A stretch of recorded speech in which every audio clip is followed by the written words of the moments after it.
ప్రతిరోజు traffic sound తోనో alarm sound తోనో నిద్రలేచే వీళ్ళు ఈ రోజు కోడికోత వల్ల నిద్రలేచారు. ఇంకా మ్యాటర్ ఏంటంటే ఈ రోజు మా మిత్రులందరినీ మా ఇంటికి ఇన్వైట్ చేశాను అనమాట. రూమ్ లో ఉంటే రోజు 2 వరకు నిద్రలేవరు. అలాంటిది ఇప్పుడు కోడికోత వల్ల ఎర్లీ మార్నింగ్ 7 కే లేచారు. కోటిగాడేమో నా నిద్ర డిస్టర్బ్ చేసినందుకు ఆ కోడిని కైమా కొట్టుకొని తినేస్తా అంటున్నాడు. అయినా పల్లెటూరులో ఉంటే వైబే వేరు కదా. మీకు విలేజ్ అంటే ఇష్టమో సిటీ అంటే ఇష్టమో కింద కామెంట్ చేయండి. లేవగానే కొంచెం సేపు సరదాగా నేను కోటిగాడు కలిసి పుషప్స్ తీసామన్నమాట. 125 38 100.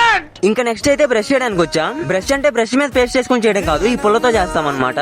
మాక్సిమం పల్లెటూరులో ఉండే వాళ్ళందరూ పొద్దున్నే బ్రష్ చేయడానికి ఇదే యూజ్ చేస్తారు. ఇదేంటో మీకు కానీ తెలిస్తే కింద కామెంట్ చేయడం మాత్రం మర్చిపోద్ది. ఇంకా మార్నింగ్ టిఫిన్ చేసి మధ్యాహ్నం మస్తాన్ బాయ్ షాప్ కి వెళ్లి మిత్రులందరి కోసం మటన్ తీసుకొచ్చాను అనమాట. మా సిఆర్ గారు అయితే మటన్ మొక్కలు జుర్రేస్తున్నాడు. ఇంకో సైడ్ హేమంత్ గాడేమో ఆ బోన్స్ లో ఉన్న క్రీమ్ మొత్తం వచ్చేదా కొడతానే ఉన్నాడు. కోటిగాడికి థమ్స్అప్ వేయకుండా సిఆర్ గాడు హేమంత్ గాడు ఇద్దరే తాగుతున్నారని గొడవ చేసి వాళ్ళ దగ్గర లాక్కుంటున్నాడు. ఇంకా మంచిగా మటన్ తిని మా వాళ్ళంతా కొంచెం సేపు స్లీప్ వేశారనమాట. కోటిగాడేమో దొరికిందిలే ఛాన్స్ అని మా అమ్మకి నా మీద లేనిపోనివన్నీ చెప్తున్నాడు. రోజు కాలేజ్ లో నన్నే ఏడిపిస్తాడు, ప్రతిసారి నన్నే బుక్ చేస్తాడని చిన్నపిల్లల కంప్లైంట్ ఇస్తున్నాడు. నెక్స్ట్ మా తాతయ్య వాళ్ళ ఇంటికి వెళ్ళి కొంచెం సేపు ఉండి సరదాగా ఊరంతా తిరిగేసాం అనమాట. దీనికి కంటిన్యూషన్ నెక్స్ట్ వీడియోలో చూద్దాం. ఈలోగా మీరు సబ్స్క్రైబ్ అని మాత్రం మర్చిపోవద్దే. వెళ్ళొస్తా.